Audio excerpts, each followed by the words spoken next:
My name is Bree Weed and I had the ICL surgery a couple months ago.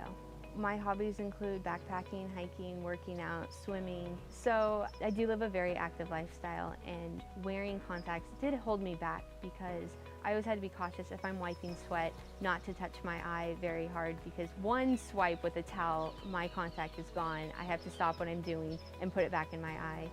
I swim regularly, so having to wear goggles, then have to worry about getting water in my goggles, stopping, fixing that. If anything goes wrong, I can't see.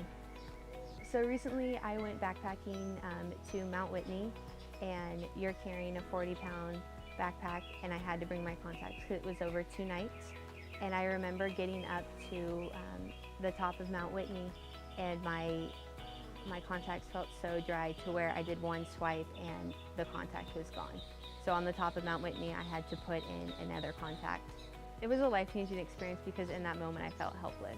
To not be able to see what's going on and to have my life at risk because I can't see was something that I needed to change, and I could change.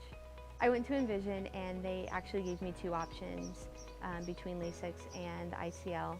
The reason I decided to get ICL was it was the best long-term solution for my eyes. Since I had such a high prescription, going the LASIK route would only be temporary because I would have no more cornea, and the ICL kind of preserve that cornea for later when my eyes do progress further, for them to make additional adjustments.